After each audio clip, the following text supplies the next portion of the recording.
Hello and welcome to No Rest for the Weekend, where we go behind the scenes and talk to the creators of independent entertainment. I'm Jason Godbey, and with me in the Rabbit Hole studio today, very special guest. She's a producer and director, Miss Melinda Hall. Welcome, Melinda. Hi, Jason.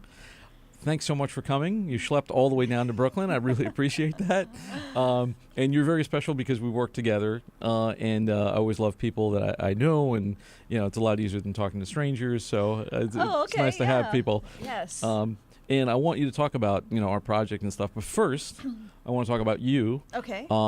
So you came into this business. You have an interesting background, educational background, theater background, film, documentary, et cetera, et cetera. So how did this all come about? Like, what is your origin story, so to speak? I've always loved directing.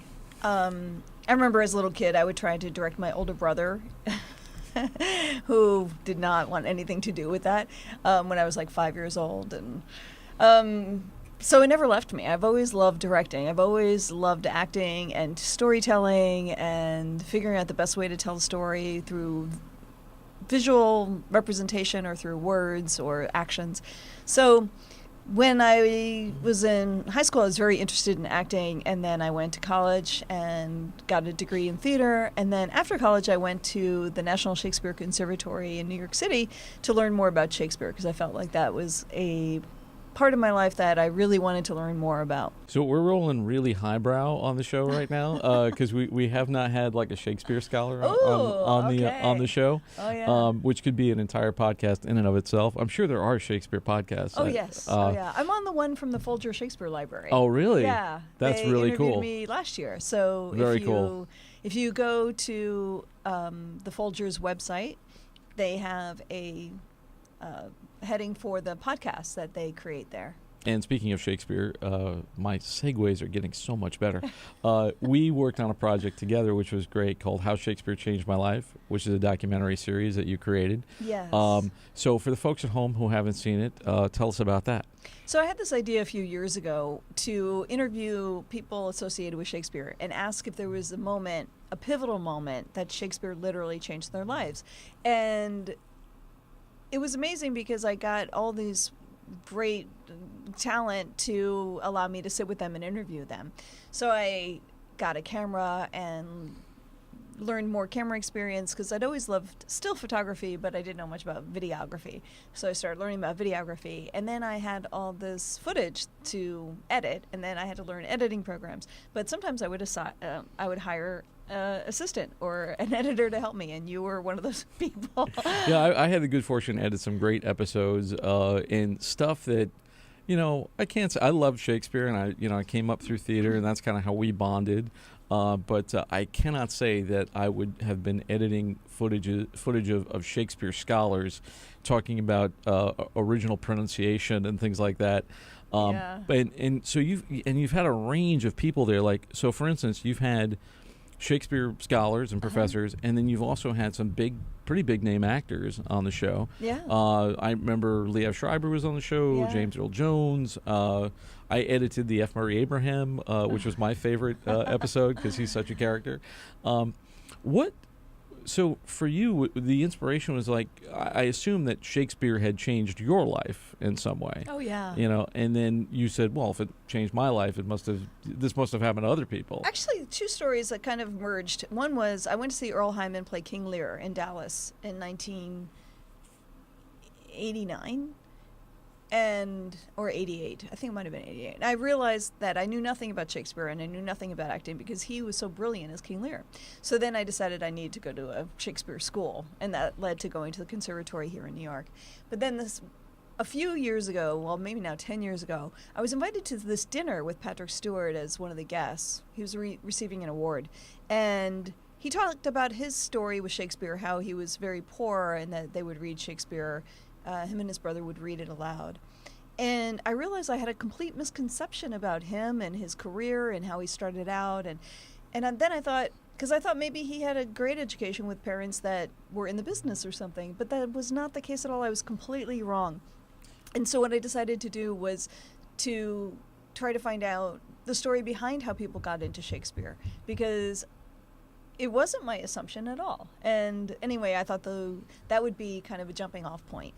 I remember James Earl Jones telling his story about how he heard it and stuff like that, and it does come into people's lives in various different ways. And now, how all of this is relevant to our audience, which is mainly filmmakers and content creators and actors and people like that, is that all of that material, I've had several guests talk about having a lexicon, just having like some kind of a background in either theater or knowing film really well, or learning from the past kind of thing. And I can't think of a single movie, play, TV show that doesn't have some touch of Shakespeare in it. Yeah. And people talk about like, oh, The Lion King is Shakespeare, or Black Panther is Shakespeare, or something like that. It's very commercially successful. Yeah, he did all right by himself. He did all right at the time, and even now, the emulation of his work is there, and the basic storytelling.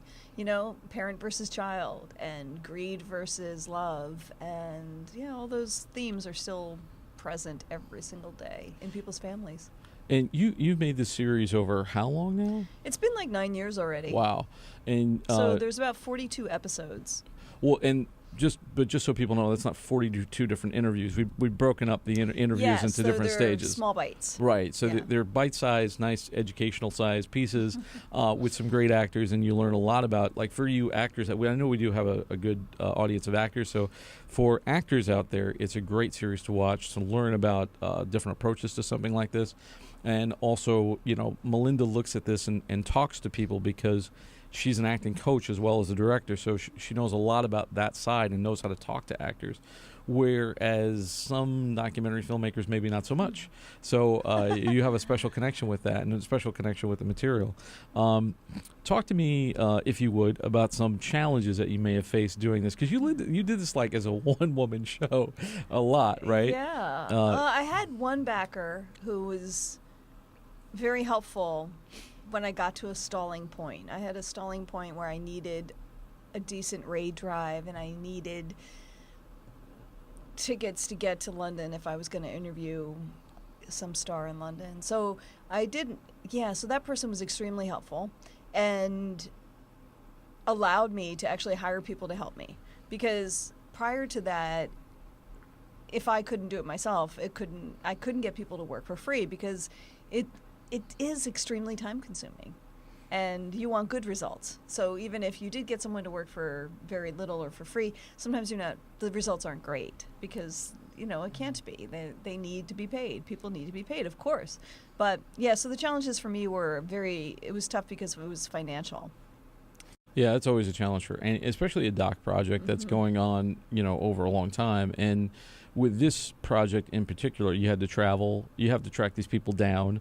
Like it's it's a real producer job, because but that wasn't hard. That wasn't hard. The weird thing is like, once I would ask the publicist, say for example, is Ben Kingsley interested in this? It was like, sure. If he can do it, yeah. So the artist that I would talk to was always okay with it. And like, I haven't gotten a no, except for if it was a scheduling issue. So nobody ever said, no, I don't want to talk about Shakespeare, or no, I don't want to talk about my life with Shakespeare. No, it's always been a yes, and let's figure out how we can make it happen. Right. I think the scheduling is probably what I was referring to. It was just like trying to, because just trying to nail down people for this show is, it's a constant juggling match. And no, can you do this? And I'm lucky enough that I've gotten some really good people, but still, getting people to schlep to Brooklyn and finding the right people and the right content and what they're going to say. And I have to say, you're a really good interviewer. You ask great questions. You have great rapport with these people. Whereas, someone like myself, and maybe, hasn't sat across from Sir Ben Kingsley, has, it was maybe a little bit. Let me tell you, it was not comfortable. I remember when I went to the shoot, the RSC loaned me their space in this theater, smaller theater that they have, and he was in a dressing room, and he was thinking. He just wanted to be alone for a moment to think. But the RSC put somebody who worked for the RSC in his room with him for whatever. I don't know why they would do that, because he's he just needed 10 minutes for himself. But they put a monitor in the room with him to sit there, and it was uncomfortable. And then I remember as I was walking down the hall to go meet him,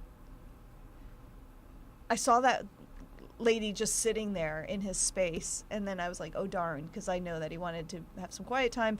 And then my shoes were squeaky. I could hear my boots going down the hall like squeak, squeak, squeak. That along with your heartbeat, I'm sure you heard. Yeah, and then I was like, oh, God, this is not the kind of impression I wanted to make. I wanted him to be like, hey, I'm giving my time to this very competent person, American. And instead I just felt like, like I just felt so ridiculous. But then when I got him into place and I set up the camera and I had an assistant and the lighting actually looked decent, and then I showed it to him a little bit like what I was going to do, he was like, his face whole changed, and he was like, okay, yeah, like, fine. I mean, very formal guy, but definitely very giving of his time and of his preparation and his story. Yeah, you call him Sir Ben, right, when you meet him? He does prefer that. He prefers that title. So, I've interviewed people, like I did an interview one time. You just call me Lady Melinda. Yeah. I should, actually.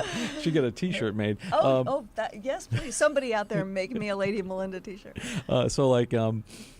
I remember I did an interview with somebody in a dressing room in Broadway, and this is good advice for anybody trying to do a doc. Like, have your act together before you get there. Oh, yeah. Make sure all of the equipment works. Make sure that like everything is tested, because you have doing this. We literally had like a half an hour to get a 15-minute interview. I did that in Estelle Parsons' dressing room. Right. When she was on Good People. So yeah, it was the same sort of deal. And you can't like do so much as plug into an outlet, because you need a union rep to. Yeah, no, it was very low key. Put it that way. Right. So you have to be a little stealthy and not announce your presence. So what I would ask is, I think this would be good advice for anybody who is kind of looking to do a similar project. And producing, and you came from theater, went and did film and stuff like that. So if somebody was looking to make something, coming from your background in this, what kind of advice would you give somebody who's maybe new to approaching it? I did make little movies when I was 14 on 8mm cameras, but of course it was hard to get it done and get it developed, and then how to screen it and all those things. So things were very different.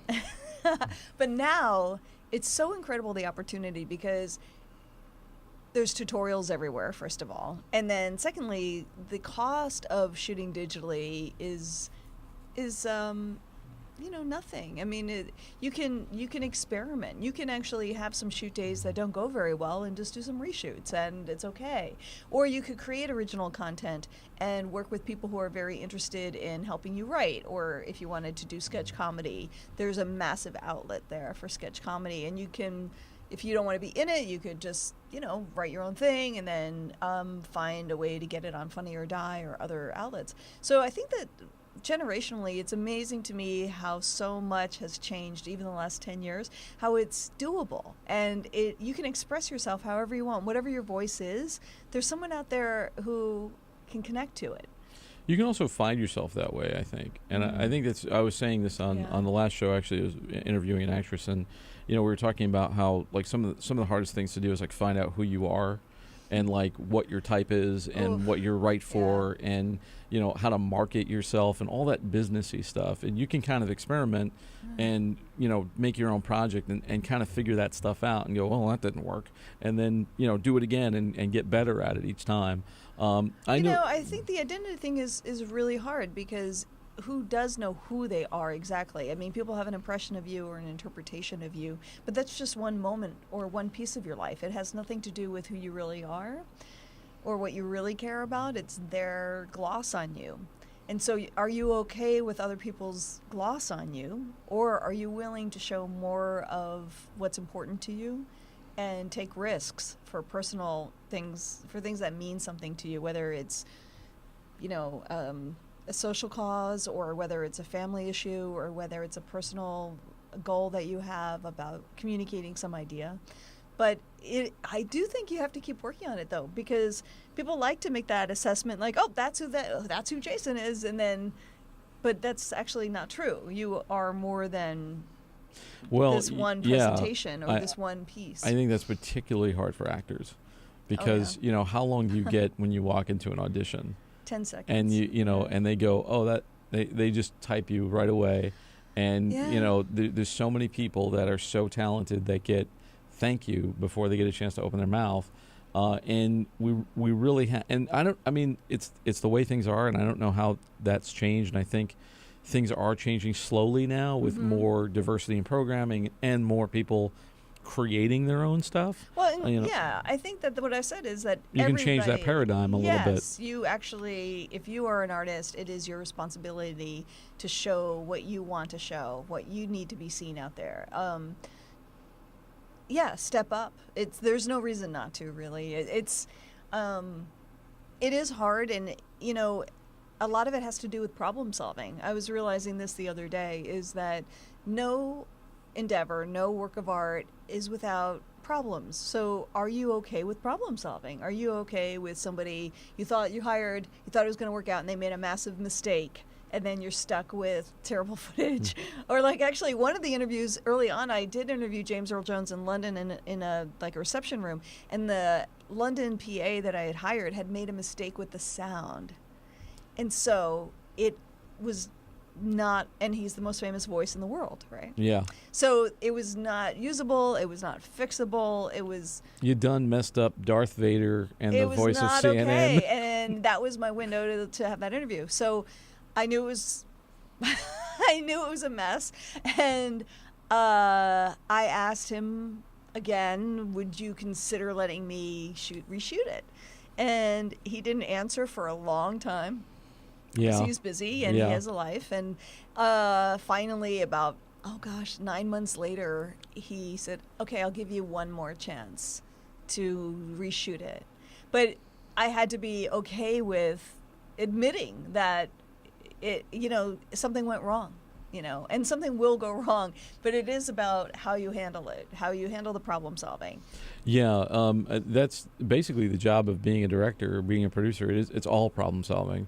It's all like, I want to get from here to there, and you know, all the obstacles that are in your way, and there are always obstacles. But it's so easy to have a knee-jerk reaction of just being frustrated or pissed off, angry. Yeah, no, it's you got to get over it. I mean, it's like we used to say, like after safety first, the three most important words in theater are get over it, because you have to like learn that things are not going to go your way. They are not. And you have to adapt, and you have to change, and you have to compromise, which nobody wants to do that as an artist, but sometimes you have, and sometimes it makes it better. Like sometimes in the art of compromise, you get a better thing than you started out with. But collaboration is very, very important. Yeah, absolutely. If you have good people, if you've chosen the right people to collaborate with, and you have good chemistry, and that's a whole other problem too, because like you mentioned, like working with people, and maybe people have problems, and exactly. they bring that to the table, right? So and how do you I've had issues with people and actors and stuff like that, and it's like, well, all right, I really like this guy that I'm working with, but, I got to take him out for a beer afterward and talk to him, and, be like, dude, are we simpatico? Because we're doing this thing, and we're in it now, and, I got a gun to my head because we got deliverables that we got to give and all that stuff. And it's all practical, it's all like, this is not like artsy kind of whimsical advice. This is like, this is like practical stuff. Learn about behavioral modification, learn about problem solving, learn about how to cope with your own stress when you have to negotiate, and be okay with negotiating. Yeah, and that's probably the other half of the job, is because it's all negotiating. Mm-hmm. It's all, I think, as Mike Nichols said, that there's only three kinds of scenes: seductions, fights, and negotiations. Yeah. I was like, well, that sounds like directing. It does. Oh my goodness. You're either like seducing the actor into it, or fighting with them, or negotiating over it. Yeah, but it's easy to be overwhelmed, and it's easy to. Yeah, especially if you live in New York or LA. Basically, everybody is competing for the top talent, and they're competing for that attention, whatever that is, and whether they are working with broadcast, or they're working on a YouTube channel, or they're working in a festival circuit. So it's I guess the advice would be is to take care of yourself, but also to be okay with massive problems, and just be patient with yourself. Yeah, and it's not easy. I mean, like a lot of us freelance, and you're going from job to job, and sometimes you have that lull between jobs. It's like a long, slow heart attack, where you're trying to think about how you're going to pay the rent this month. Yeah. And then, when you're coping with all that, like, it's like, well, how do I be creative? Like if I'm worried about, doing this job, that job, and doing all these other things that may not be my goal, but how do I still stay, keep my eyes on that prize and keep doing that stuff? With you, I think, the series, especially with How Shakespeare Changed My Life, I mean, that's like a real accomplishment. Thank you. Because not only because of the access that you got and the people that you got for it, but the fact that you stayed with it so long, and it wasn't just like a one-off, Oh, I still have more to do, actually. I need some help editing, by the way. Okay. Just let me know. Just let me know. But it's a lot of bloody work, and it's time consuming. It's a marathon, I also not a tell sprint. my acting students, you have to care the most. No casting person, no director, no producer, no writer, no partner in your scene, no one else will work as hard as you must work if you want to hit it, or if you even want an opportunity to be considered. You have to work the hardest of anyone else on the team. I've also said on the show, and it's like a mantra, I will sew it into a pillow. It will probably be engraved on my headstone. Okay. You can't care more about somebody else's project than they do. Yeah. So if you get hired on to something, if they're not passionate about it, and if it's not their be-all, end-all, it can't be yours, because you will just you're just opening yourself to pain and frustration, and but like and especially like, but if it pays, sometimes you have to just be okay with that. Right. Just be like, okay, this is my 6-month job, and that's that. And I will take that money, and then I'll buy new lighting or something. Yeah, I mean, that is one thing. As long as you're getting rewarded for it in some way, shape, or form. Yeah. But sometimes, people get involved together on passion projects, and then it becomes a whole thing. And oh, you mean by working for free, passion projects? Yes, working for free, passion. Yeah, so you can. And I don't condemn those things, but be very wise about the ones that you take is always my advice, and make sure that you're getting something out of it. A learning experience, a connection, a way to be seen, some exposure, whatever it is. I still think that someone needs to pay something.